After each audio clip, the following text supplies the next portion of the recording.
never waste a good crisis. And when it comes to the economic crisis, don't waste it when it can have a very positive impact. You never want a serious crisis to go to waste. The way we're going to win over the long term is not just militarily. We've got to win over hearts and minds. And what that means is we've got to invest in countries that have no educational infrastructure, have no means for young people to get ahead. We've got to give them a stake in creating the kind of world order that I think all of us would like to see. Stay tuned for politics and religion.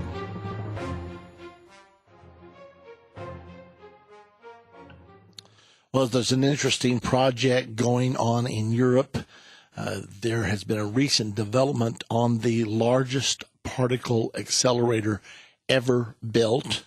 There's been a lot of trouble with this accelerator. They're attempting to split the atom and discover what has been called by scientists the God particle.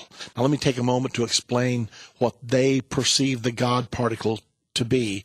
I remember when I was in chemistry in school that they taught us that the atom is made up of protons, neutrons, and electrons.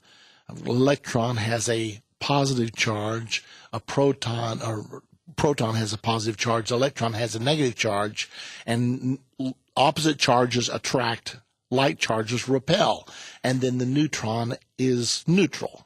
Well, they tell us that at the core, at the heart of every atom, is a combination of protons and neutrons, and the electrons swirl outside the nucleus of protons and neutrons, and that's what makes up all matter, that there are millions of these in the head of a pin. Well, they never explain to us why the protons at the core of each atom don't explode. What holds them together? If like charges, in fact, repel, then what keeps all matter together? I don't remember whether I even asked that question in school. I don't think I had enough knowledge to, but later on, I began to think about it. Now, wait a minute. They tell me at the core of all matter is this mass of protons and neutrons, and yet they say like charges repel. What makes them stay together? Well, I've come to learn that scientists don't know the answer to that. And many scientists have labeled this as the God particle. Well, this particular experiment, let me just read a little bit of it to you. After more than a year's delay, Europe's much heralded Large Hadron Collider, the world's largest particle accelerator, is due to be restarted in November. A severe leak of liquid helium from a magnet that caused a crack in the huge facility's tunnel and was a major setback has been repaired. The project of the European Organization for Nuclear Research under the Swiss-French border is aimed at taking the next great step to understanding the makeup of the universe through what is described as the biggest physics experiment in history.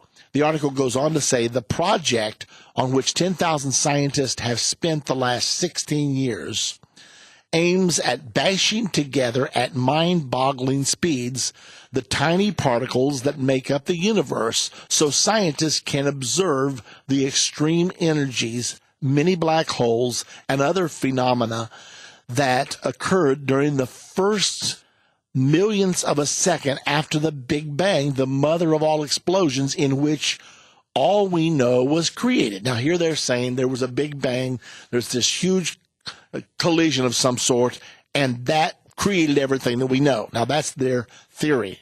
Let me ask you a question. What if we said that this world's biggest ever collider, with all of its complexity, what if we said that two jet airplanes collided in midair and produced the collider? I mean, you would be laughed out of the European Union if you would say such a ridiculous thing. And yet these people who are supposed to be the most educated people in the world say that everything, all of the complex universe that we have to do with human beings and all of the complex ecosystems, that all of this resulted from a big bang, from a big accident? I'm sorry, my intelligence won't let me believe that. I mean, if you told me that two jet airplanes collided and they produced this huge collider, that's a good name for it, right? I mean, a collider was produced by a collision. It was a big bang. And all of a sudden, look what we have here. This marvelous, huge collider. There's not another one like it in the world.